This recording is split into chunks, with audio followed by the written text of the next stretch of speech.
माझं नाव काव्या आहे. मी तरुण असून खूप सुंदर पण होते. माझं वय 30 वर्षांचं होतं. माझ्या मनातही बाकी मुलींप्रमाणे लग्न करण्याचा विचार यायचा, पण मी मजबूर होते. मी इच्छेनेही माझं लग्न करू शकत नव्हते, कारण जेव्हा मी 15 वर्षांची होते, तेव्हा माझे वडील आम्हाला सोडून गेले. त्यावेळी माझा 6 वर्षांचा भाऊ आणि 9 वर्षांची बहीण होती. माझी आई माझ्या बाबांच्या मृत्यूवर खूप रडत होती आणि रडता रडता म्हणत होती की तुम्ही आम्हाला सोडून का गेलात? माझ्या अंगावर 3-3 मुलांचा भार टाकलात. आता या मुलांचं संगोपन कोण करणार? मोठी मुलगी तर 13 वर्षांची आहे, पण हे 2 छोटे कसे वाढवू? त्यावेळी मी ठरवलं की मी माझ्या आईचा आधार बनेन. माझ्या आईनं कसंबसं मला शिकवलं, घडवलं आणि मोठं करून मला तिचा खरा आधार बनवलं. आईनं लोकांच्या घरात काम केलं, कपडे शिवले आणि असंख्य कष्ट घेतले. पण तिनं मला या उंचीपर्यंत पोहोचवलं. त्याच्या बदल्यात मला तिचा खरा आधार व्हायचंच होतं. माझं शिक्षण पूर्ण झाल्यावर मी नोकरी सुरू केली. मला नोकरी करत 8 वर्ष झाली होती. माझ्या कर्तबगारीमुळे मला माझ्याच कंपनीत मोठ्या पदावर बसवलं गेलं आणि पगारही चांगला मिळू लागला. मी माझ्या भावा बहिणींचंही शिक्षण चालू ठेवलं. माझी आई आता म्हातारी झाली होती. लोक माझ्या आईला म्हणायचे, तुझी मुलगी तरुण आहे, सुंदर आहे. तिच्या लग्नाचा विचार कर. शेवटपर्यंत तिला नोकरी करत बसवणार आहेस का? पण माझी आई त्यांना सांगायची, माझी मुलगी अजून लग्न करू इच्छित नाही, कारण मीच आईला लग्न न करण्यास सांगितलं होतं. मी आधी माझ्या दोन्ही भावा बहिणींना यशस्वी होताना पाहू इच्छित होते. त्यानंतरच मला लग्न करायचं होतं. कारण माझं लग्न आधी झालं असतं तर मग माझ्या भावा बहिणींचीही आणि माझ्या म्हाताऱ्या आईची काळजी कोणी घेतली असती. मला लग्नाची अजिबात घाई नव्हती.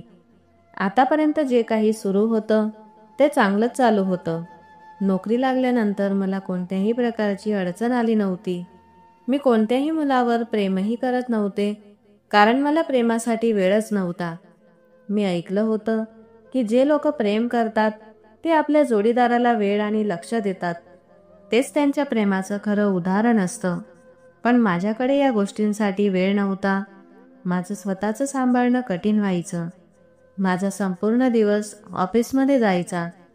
मात्र 7 वर्षात एवढा बदल झाला होता की मी आता माझ्या मर्जीप्रमाणे ऑफिसला जायला लागले होते. मी खूप कर्तबगार होते आणि माझ्या मेहनतीनं कंपनीत सगळ्यांचा विश्वास मी जिंकला होता. आयुष्यातल्या सगळ्या मोठ्या अडचणी अनेक वर्षांपूर्वी पार झाल्या होत्या आणि त्या संकटातून बाहेर पडून मी एक चांगलं आयुष्य जगायला लागले होते. माझ्या भावा बहिणींनाही मी चांगलं आयुष्य देत होते. माझं आयुष्य कठीण नक्कीच होतं, पण आई आणि भावा बहिणींसाठी मला हे सगळं करावं लागत होतं. माझ्या काही मैत्रिणी होत्या ज्या रविवारी मला भेटायला यायच्या. माझ्या सगळ्या मैत्रिणींचे बॉयफ्रेंड होते आणि त्या त्यांच्यावर प्रेम करायच्या आणि लग्नाचाही विचार करत होत्या. मी जेव्हा त्यांना त्यांच्या बॉयफ्रेंडशी बोलताना बघायचे तेव्हा मला खूप आनंद व्हायचा. माझ्या मनात यायचं की काश माझ्याही आयुष्यात एखादा असा प्रेम करणारा असता.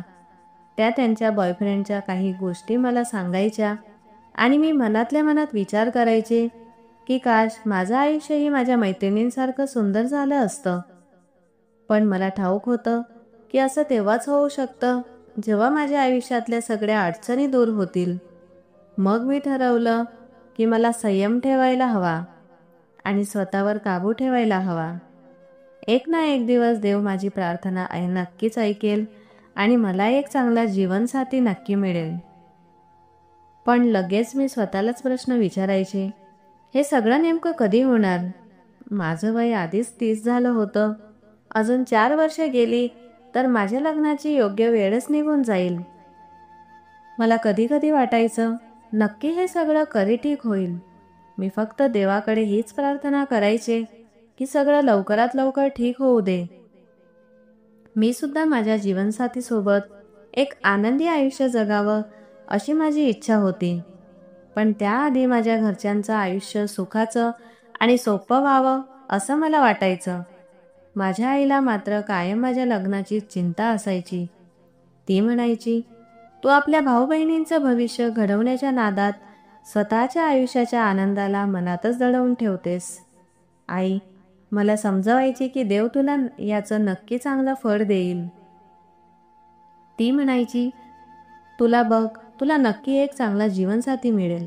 तू जेवढं वर्ष आमच्यासाठी कष्ट करतेस त्याचं तुला फळ मिळेल.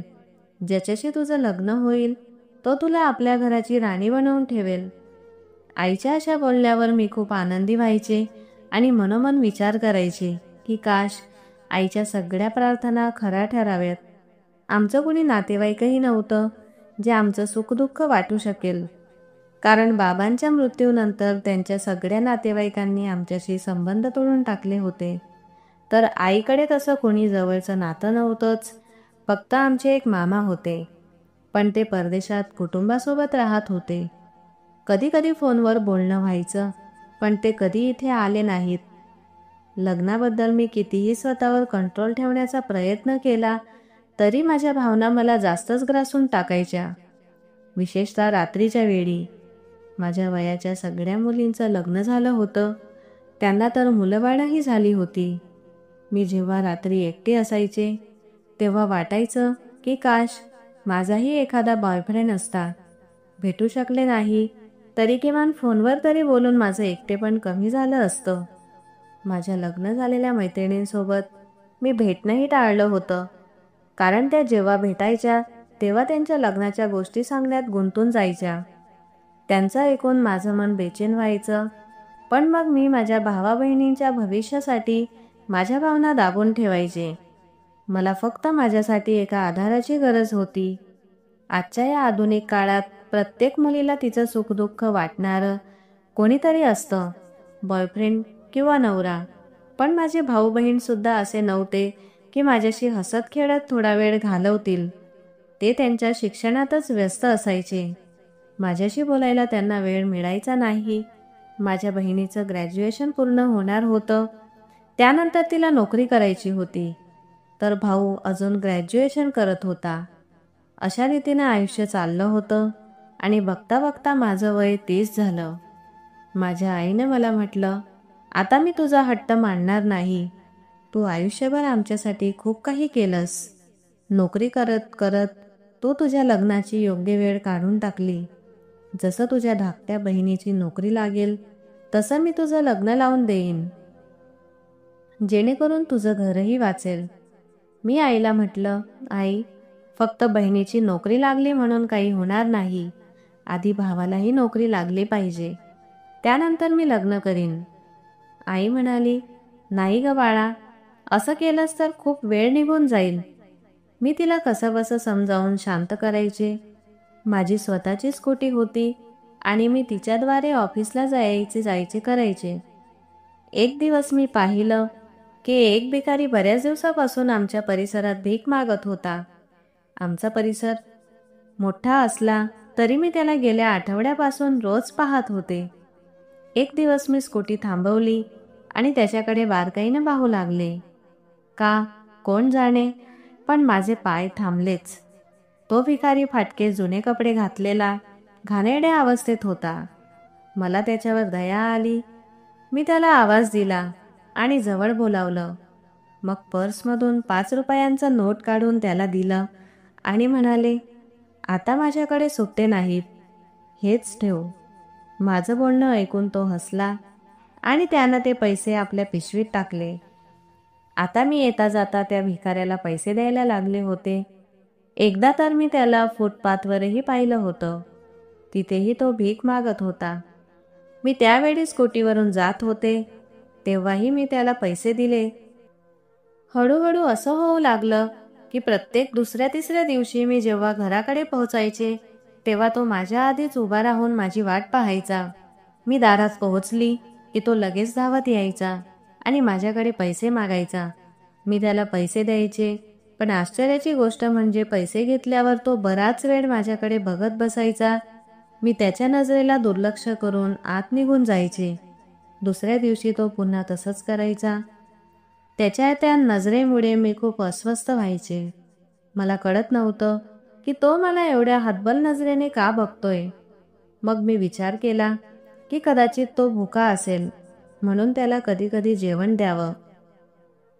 एका रात्री जेवण झाल्यावर मी खिडकीतून खाली पाहिलं तर तो माझ्या घराजवळ फिरत होता. मी त्याला आवाज दिला आणि दाराशी ये म्हणून बोलावलं. मी जेवण पॅक करून त्याला द्यायला गेले, पण जसं मी त्याला जेवण दिलं तसं पुन्हा मी थबकले, कारण तो माझ्या चेहऱ्याकडे एकटक बघत होता. कितीतरी वेळ त्याची नजर हल्लीच नाही. जेवण घेण्यासाठी त्यानं हात पुढे केला होता, पण हात मागे घ्यायलाच तयार नव्हता. मी त्याला विचारलं, काय झालं? अशा नजरेने का बघतोयस? जेवण घे आणि जा इथून. माझं बोलणं ऐकताच तो भानावर आला. त्यानं लगेच जेवण घेतलं आणि मागे वळून निघून गेला. मी दरवाजा बंद करत असताना तो पुन्हा पलटून माझ्याकडे बघू लागला. मला वाटलं की हा भिकारी वेडा झाला आहे. मी पटकन दरवाजा लावला आणि आतल्या खोलीत गेले. आता तो भिकारी बहुतेक वेळा आमच्या परिसरातच दिसायला लागला. मग मी त्याला एक दिवस बोलले की तू रोज रात्री आमच्या घरून जेवण घेऊन जा. तुझी अवस्था बघून वाटतं की तू फार गरीब आहेस. तो म्हणाला, हो, माझं इथे कोणीच नाही. तुम्ही मला जेवण द्याल तर माझ्यावर मोठी कृपा होईल. मी म्हटलं, ठीक आहे, रात्री तू जेवण घेण्यासाठी ये. त्यानंतर तो रोज ठरलेल्या वेळेला यायला लागला. आईलाही मी सगळं सांगितलं. मी म्हणाले, एक भिकारी आहे. मी त्याला सांगितलं आहे की तो रात्री इथून जेवण घेऊन जाईल. तुम्ही त्यावेळी जेवण पॅक करून द्या. आई म्हणाली, खूप छान झालं. उपाशी माणसाला जेवण देणं मोठं पुण्याचं काम आहे. तू खूप चांगलं केलंस. तेवढ्यात दार ठोठावलं गेलं. मी खिडकीतून पाहिलं तर तोच भिकारी होता. आईनं पटकन मला जेवणाचा डबा पॅक करून दिला आणि मी त्याला द्यायला गेले. आज मात्र जसे मी त्याला डबा दिला तसं त्यानं माझा हात धरला आणि म्हणाला, मला तुमच्याशी काही बोलायचं आहे. त्यानं हात धरताच मी घाबरले. मी इकडे तिकडे बघू लागले की तो असं काय करतोय. माझ्या चेहऱ्यावरचा घाबरलेला भाव पाहून तो म्हणाला, घाबरायचं कारण नाही मॅडम, मला फक्त काही गरजेचं बोलायचं आहे. मी विचारलं, काय पाहिजे तुला? तुला अजून पैसे हवे आहेत का, की अजून जेवण हवं आहे? तो म्हणाला, नाही नाही, मला अशी काही मदत नको आहे. मला फक्त माझ्या मनातलं सांगायचं आहे. मी म्हटलं, काय म्हणायचं आहे तुला, सांग. तो म्हणाला, मला तुम्ही आवडायला लागले आहे. कितीतरी दिवसांपासून मी तुम्हाला पाहतो आहे. तुम्ही माझ्या मनाला खूप भावता. एकदा का तुमचा चेहरा पाहिला की माझी नजर तिथून हालतच नाही. त्याचं ऐकून मला खूप राग आला. मी त्याला म्हणाले, हे कसले मूर्खपणाचे बोल आहेत. तुला लाज नाही वाटत? बघायला गरीब भिकारी दिसतोस, पण बोलणं मात्र प्रेमीसारखं करतोस. तुझ्यासारख्या गरीब भिकाऱ्याला अशा गोष्टी बोलताना लाज वाटत नाही का? तो म्हणाला की लाज त्याला यावी जो काही चुकीचं करतो. मी काही चुकीचं करत नाही. मला फक्त तुमच्यावर प्रेम झालंय आणि मी माझ्या प्रेमाची कबुली सरळ सरळ देतोय.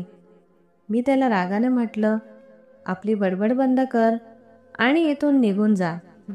तुला जेवण हवं असेल तर उद्यापासून घेऊन जा, पण असल्या फालतू गोष्टी केल्यास मी सगळ्या गल्लीत ओरड करून सांगीन की तू माझ्याशी चुकीच्या गोष्टी बोलतोस. तेव्हा तो म्हणाला, मला कुणाची भीती नाही. मला फक्त तू आवडतेस. तू माझ्याशी लग्न करशील का? त्याचं बोलणं ऐकून मी थक्क झाले. मी त्याला एवढं सुनावल्यानंतरही त्याच्यात इतका आत्मविश्वास होता की तो मला सरळ लग्नालाच प्रपोज करत होता. मी पटकन जेवण त्याच्या हातात दिलं आणि दरवाजा झटकन बंद करून घरात गेले. त्याच्या बोलण्यामुळे मला खूप विचित्र वाटत होतं. पूर्ण रात्रभर मी त्याच्या बोलण्याचा विचार करत पडून होते. मी खूपच अस्वस्थ झाले होते. दुसऱ्या दिवशी ऑफिसला गेले तेव्हा माझ्या मैत्रिणीला माझ्या चेहऱ्यावरची चिंता दिसली. ती विचारू लागली, काय झालंय तुला? मी मग सगळं सांगितलं, त्या भिकाऱ्याची गोष्ट. माझं ऐकून माझी मैत्रीण म्हणाली, मी तुला सांगते की त्या भिकाऱ्याने तुला का प्रपोज केलं. तू एक सुशिक्षित सुंदर मुलगी आहेस. तू जेवढं कमावतेस त्याने कदाचित असं ठरवलं असेल की तुला प्रेमाच्या जाळ्यात अडकवलं तर तुझं कमाईचं सगळं त्याचं होईल. मग त्याला भीक मागायचीही गरज उरणार नाही. तो तुला मूर्ख समजतोय. मी म्हणाले, हो, तू बरोबर बोलतेस. भिकाऱ्याला मूर्ख बनवायला मीच मिळाले का? त्याला काय वाटलं, मी त्याच्यासारख्या भिकाऱ्याशी लग्न करीन? तू बघ, तो कसल्या घाणेरड्या अवस्थेत येतो. मी नाही, कोणतीही मुलगी त्याच्याकडे बघणार नाही. माझी मैत्रीण म्हणाली, जर पुन्हा तो असं काही बोलला तर सरळ धमकी दे की पोलिसात तक्रार करशील. मग तो आपोआप घाबरेल. मी म्हणाले, हो, तू अगदी खरं सांगतेस. मी तसंच करीन. मला माझ्या मैत्रिणीची गोष्ट समजली आणि मीही समजले की त्या भिकाऱ्याने मला प्रपोज का केलं होतं. कदाचित तो असं अनेक मुलींशी करत असेल, पण मी त्याच्या बोलण्यात येणार नव्हते. दुसऱ्या दिवशी तो पुन्हा आला आणि मी त्याला जेवण द्यायला गेले, तेव्हा त्यानं पुन्हा त्याच गोष्टी केल्या. यावेळी मी मोठ्याने म्हणाले, तू भिकारी आहेस म्हणून तुला सोडते. तुझ्या जागी कोणी दुसरा असता तर आत्ताच गोंधळ घालून लोकांकडून तुझी मारझोड करून घेतली असती.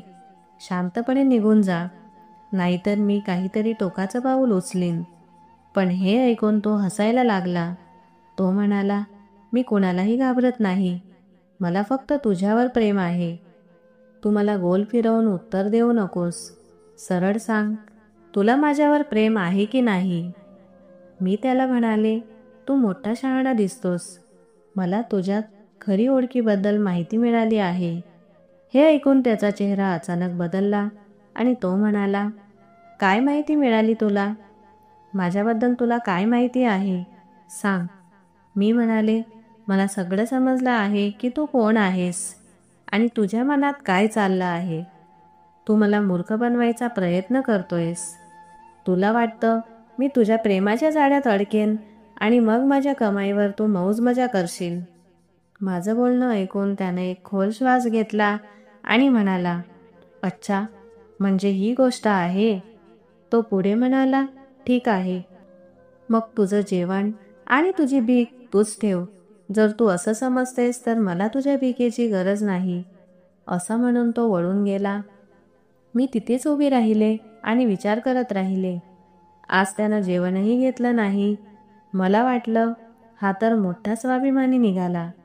मी इतकं बोलले तरी त्यानं जेवण न घेता तो निघून गेला. मी हातात डबा घेऊन घरात गेले.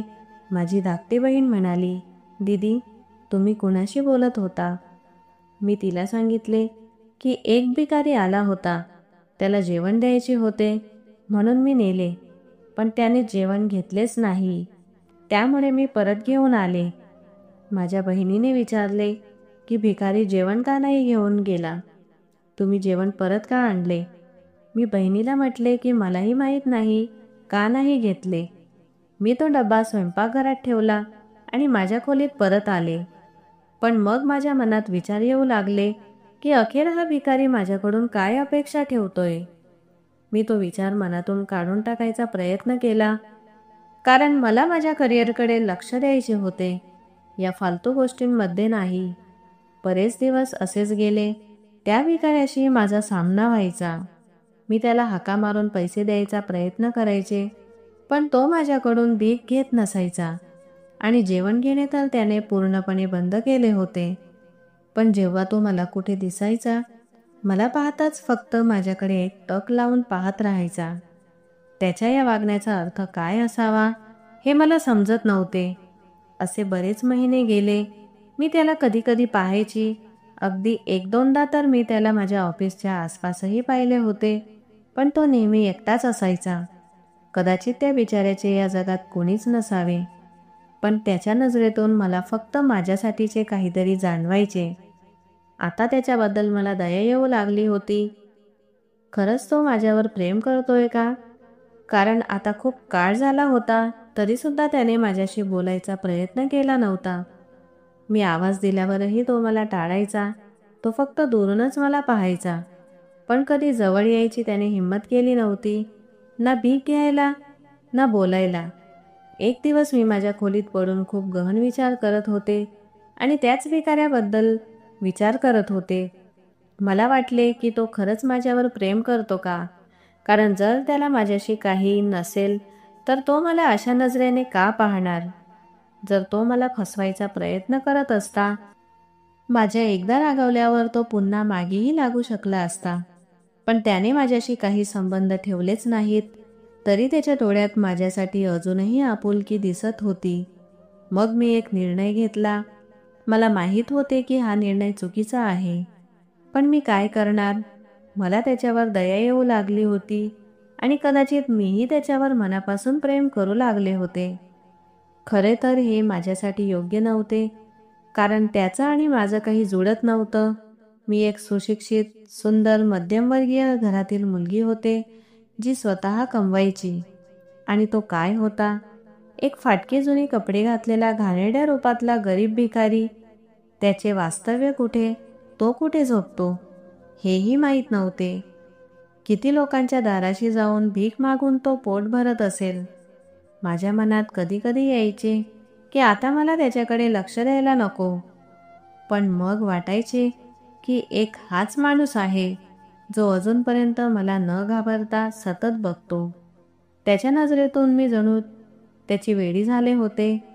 मी विचार केला की जर तो खरंच माझा गैरफायदा घ्यायचा विचार करत नसेल तर मी त्याच्याशी लग्न करीन, त्याला छोटासा व्यवसाय उभा करेन आणि माझी नोकरीही सोडणार नाही.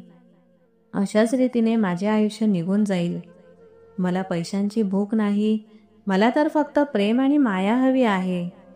तो मला आयुष्यभर प्रेम देईल, माझी काळजी घेईल, एवढेच माझ्यासाठी खूप आहे. दुसऱ्या दिवशी मी ठरवले की मी त्याच्याशी बोलणार.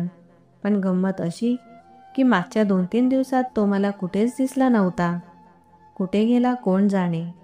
मग एक दिवस मला तो शॉपिंग मॉलच्या बाहेर दिसला, जेव्हा मी माझ्या मैत्रिणींसोबत शॉपिंगला गेले होते. मी मैत्रिणींना काही सांगितले नाही, कारण मला माहीत होते की त्या माझी थट्टा करतील. कारण त्यांचे बॉयफ्रेंड कुणाचा डॉक्टर होता, कुणाचा इंजिनियर होता, तर कुणाचा मोठ्या बापाचा मुलगा होता. आणि माझ्या बाबतीत भिकारी असल्याचे समजले तर त्या माझी खिल्ली उडवतील. म्हणून मी त्यांच्यापासून लपून त्याला भेटायला गेले. ते ठिकाण खूप गजबजलेले होते. म्हणून मी त्याला म्हटले की आपण पार्कमध्ये जाऊ. तो माझ्यासोबत पार्कमध्ये गेला.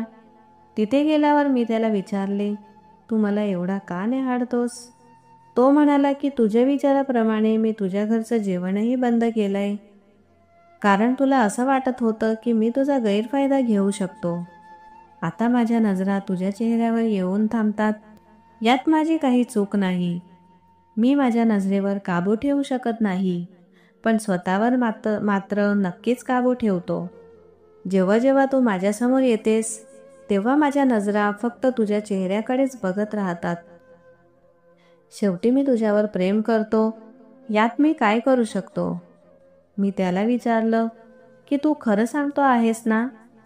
तर तो म्हणाला, हो, मी खरंच बोलतोय. तुझ्यासारखी सुंदर मुलगी मी आजवर कुठेच पाहिली नाही आणि मी तुझ्या शेजाऱ्यांकडून तुझी खूप स्तुती ऐकली आहे. तेव्हापासून माझ्या मनात तुझ्याविषयी अजून आदर वाढला. तुझ्या शेजारचीच एक बाई म्हणत होती की ही बिचारी मुलगी आपल्या भावा बहिणींच्या भविष्याकरता स्वतःचं लग्नसुद्धा केलं नाही.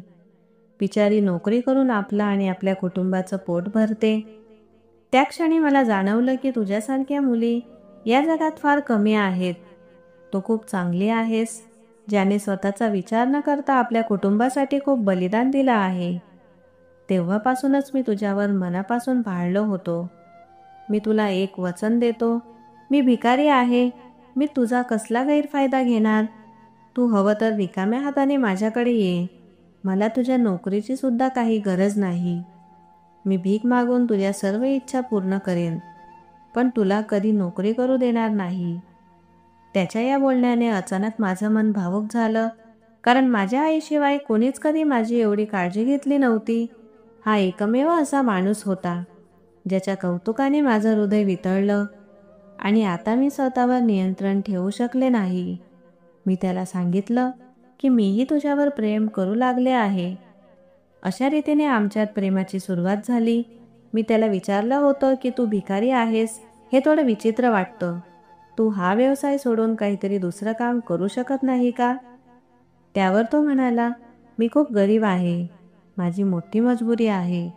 तू फक्त प्रार्थना कर की माझं एक काम आहे, त्यात मी यशस्वी होऊ आणि त्यानंतर मी अगदी तुझ्या म्हणण्यानुसार वागेन. मी विचारलं, कोणतं काम?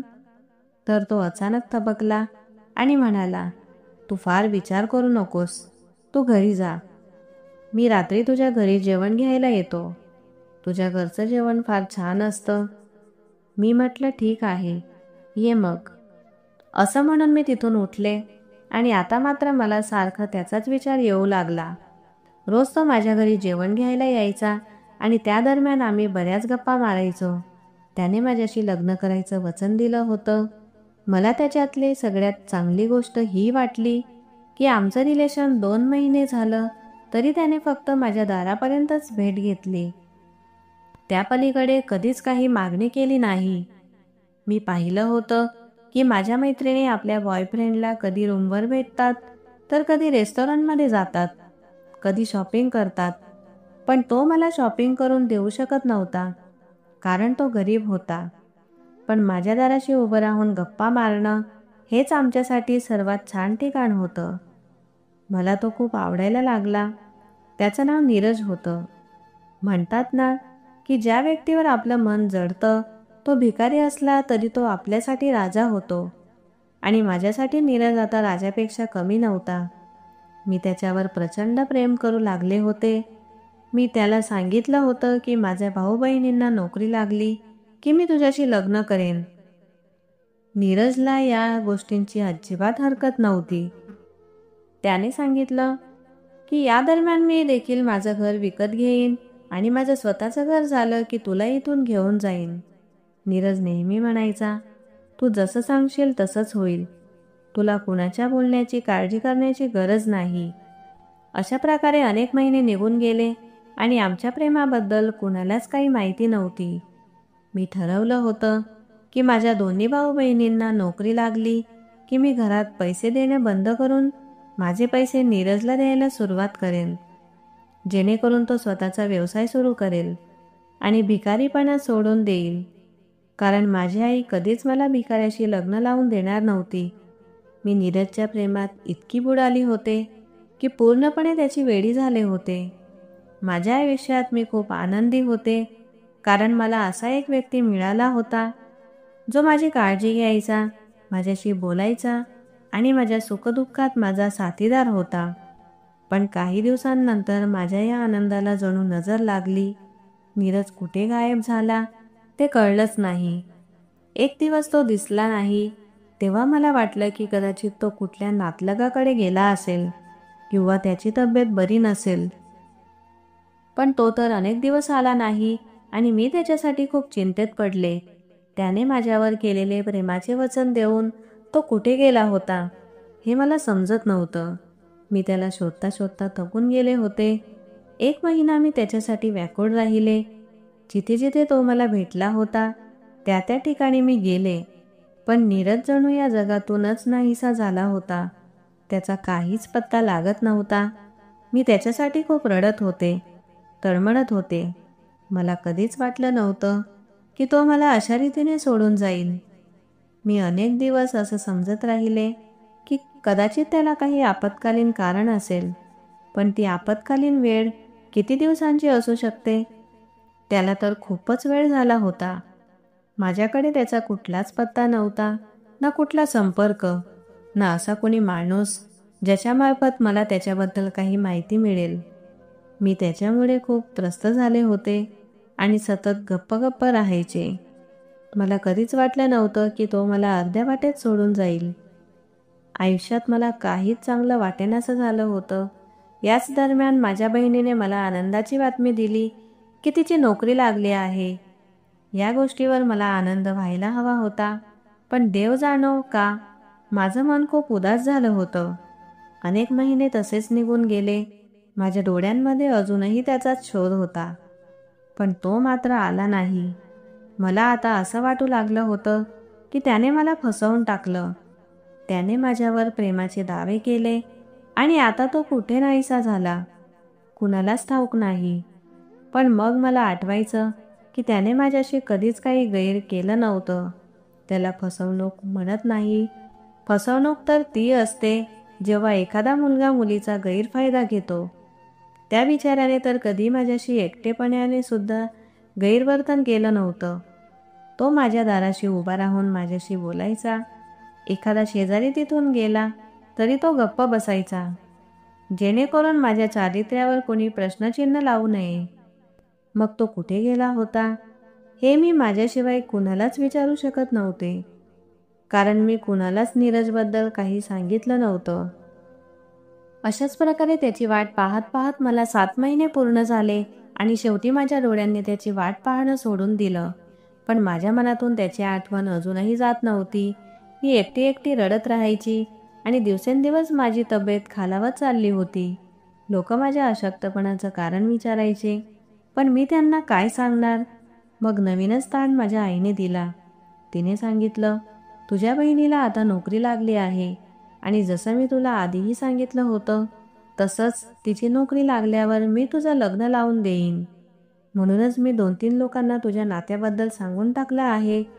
आईची गोष्ट ऐकून मी थक्क झाले आणि तिला सरळ सांगितलं की मला अजून लग्न करायचं नाही. मी आईला सांगितले होते की भाऊ नोकरीला लागेल त्यानंतरच मी लग्न करेन. आई म्हणाली, तसं चालणार नाही. तुझं वय निघून जाईल, मग तुझ्यासाठी कोणी मुलगा बघायला येणार नाही. मी आईला म्हणाले, काही हरकत नाही, मी आयुष्यभर अशीच राहीन. आई म्हणाली, असं बोलायचं नसतं बाळा. तू आयुष्यभर आमच्यासाठीच राहणार का? एक दिवस मी या जगातून निघून जाईन. तुझे भाऊ बहीण आपापल्या आयुष्यात गुंतून जातील. त्यांचं लग्न होईल, संसार होईल, पण मग तुझं काय होणार?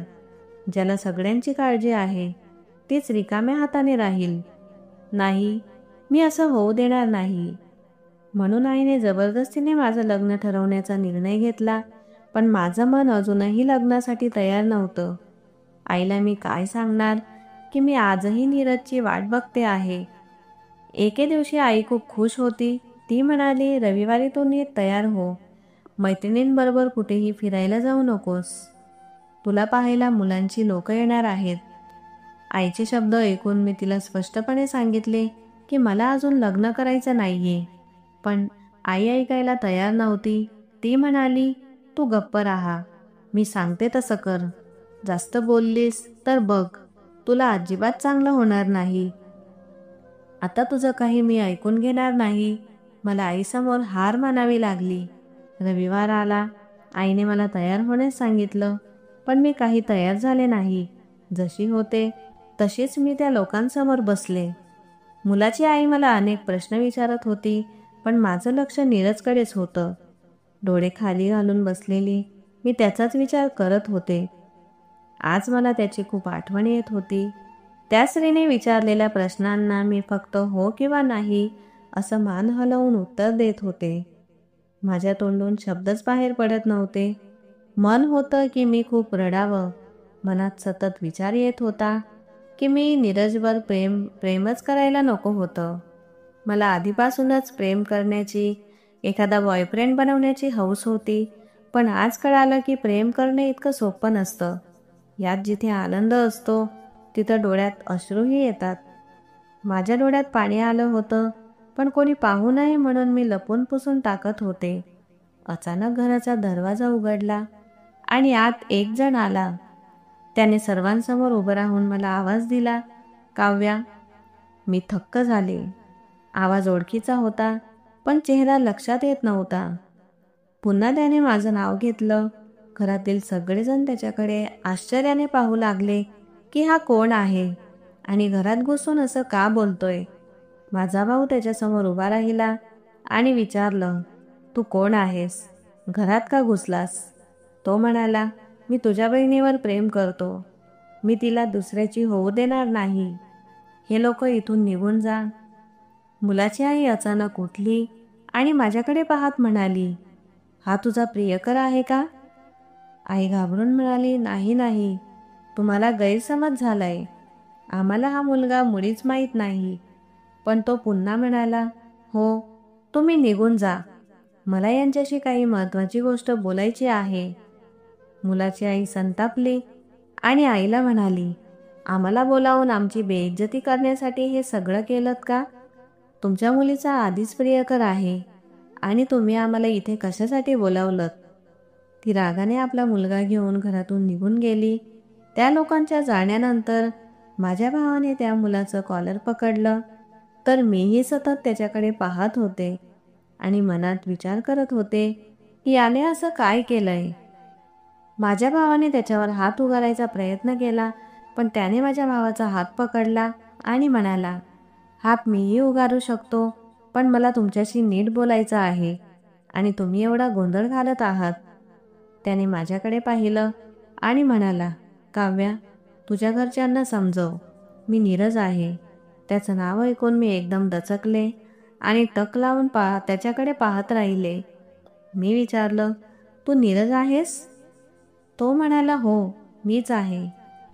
मी ज्याला वरपासून खालपर्यंत पाहत राहिले तेव्हा नीरज म्हणाला, तुला मला असं बघायची गरज नाही, मी तुला सगळं सांगतो.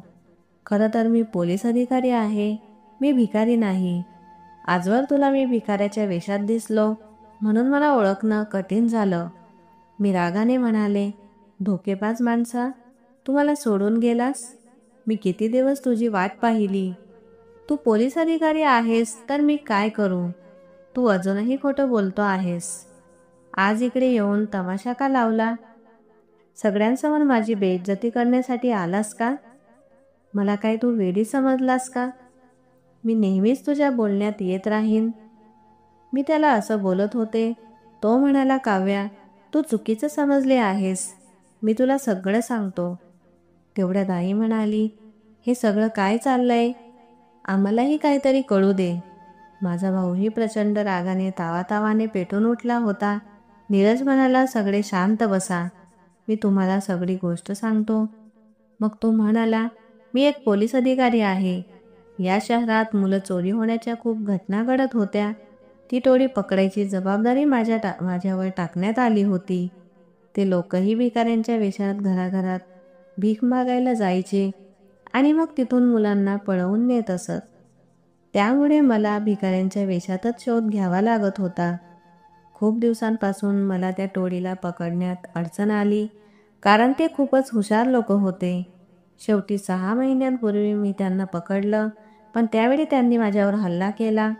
गोळी माझ्या पायाला लागली आणि मी नीट चालूही शकत नव्हते. मला हॉस्पिटलमध्ये दाखल केलं होतं. माझी अवस्था अशी होती की मी स्वतः उठून बसूही शकत नव्हतो. तुम्हाला विश्वास बसत नसेल तर बघा. असं म्हणत नीरजने पॅन्ट वर करून आपल्या पायावरील गोळीची जखम दाखवली. मग तो म्हणाला, मला बरं होण्यासाठी खूप वेळ लागला. मी काव्याशी काहीतरी संपर्क साधायचा प्रयत्न केला, पण माझ्याकडे तिचा नंबर नव्हता. काव्या, मला माफ कर. मी तुला माझ्या पोलीस अधिकारी असण्याबद्दल काहीही सांगू शकलो नाही, कारण ही गोष्ट कुणाला कळली असती तर मला ती टोळी पकडणं अशक्य झालं असतं. म्हणून मला माझी ओळख लपवावी लागली. हो, मी तुला अनेक खोटं बोललो, पण हे खरं आहे की मी तुला मनापासून प्रेम करतो. आता मी बरं झालो म्हणून माझ्या खऱ्या रूपात तुझ्यासमोर आलो. आज मी तुझ्या घरी तुला भेटायला आलो तर मला बाहेर एक मोठी गाडी दिसली.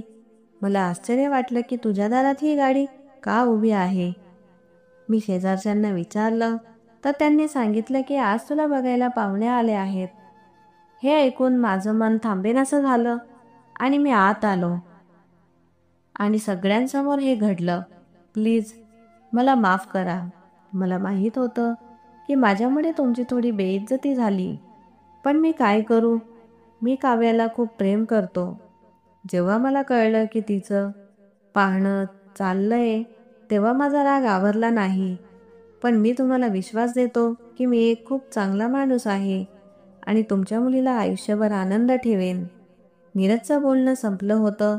माझ्या डोळ्यात अश्रू होते. मी काही बोलू शकत नव्हते. तेवढ्यात माझ्या आईनं माझ्याकडे पाहिलं आणि म्हणाली की हा मुलगा जे काही सांगतोय ते खरं आहे का?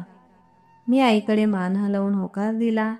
तर आई म्हणाली की खरंच तू माझ्या मुलीवर प्रेम करतोस का? त्यावर तो म्हणाला, होय, आणि जर तुम्हाला अजूनही शंका असेल तर मी माझ्या आईवडिलांना इथे घेऊन येतो आणि तुम्ही माझी माहिती पोलीस स्टेशनमधूनही काढू शकता. मी माझ्या पोलीस स्टेशनचा सिनियर ऑफिसर आहे. भिकारी झालेल्या रूपात असताना मला तुमची मुलगी आवडली आणि मी स्वतःवर कंट्रोल करू शकलो नाही आणि तिला प्रपोज केलं. मी ऑन ड्युटी होतो, त्यामुळे कधीच तुमच्या घरात येण्याची माझी हिंमत केली नाही. पण आज मला जेव्हा सत्य सांगायचं होतं, तेव्हा मी माझ्या खऱ्या रूपात तुमच्यासमोर आलो आहे. नीरजचं सगळं ऐकून माझी आई म्हणाली, "बरं, मग तू तुझ्या आईवडिलांना आमच्या घरी पाठव." आणि अगदी तसंच झालं. 2 तासांनी नीरज आपल्या आईवडिलांना घेऊन आमच्या घरी आला.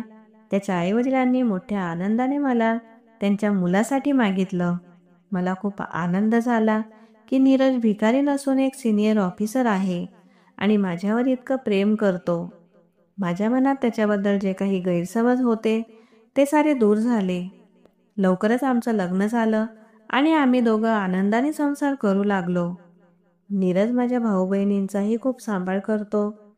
तो एक दिवस मुलगा बनून माझ्या घरच्यांची जबाबदारी उचलतो आणि आता तो मला नोकरीही करू देत नाही.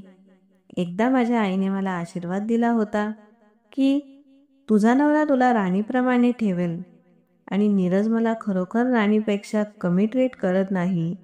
माझी प्रत्येक इच्छा तो पूर्ण करतो. त्याचे आईवडीलही खूप चांगले आहेत.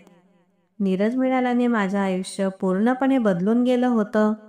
माझ्या आईवडिलांची जबाबदारी जी आधी माझी होती, ती आता त्याने एका मुलासारखी उचलली होती. आज मी माझ्या नवऱ्यासोबत खूप आनंदी आहे आणि मला फक्त एवढंच सांगायचं आहे की आपल्या मनात गैरसमज आणण्यापूर्वी समोरच्याची परिस्थिती काय आहे हे विचार करणं खूप गरजेचं आहे. मित्रांनो, तुम्हाला ही कथा कशी वाटली? कमेंट करून जरूर सांगा आणि कथा आवडली असेल तर तिला लाईक करा आणि आपल्या मित्रांसोबत शेअर करा. अशाच नवीन आणि रोचक गोष्टींसाठी आमच्या चॅनलला सबस्क्राईब करा आणि हो, बेल आयकॉन दाबायला विसरू नका, जेणेकरून आमची कोणतीही कथा तुम्ही मिस करू नका. आपण पुन्हा भेटूया एका नवीन कथेसह. धन्यवाद.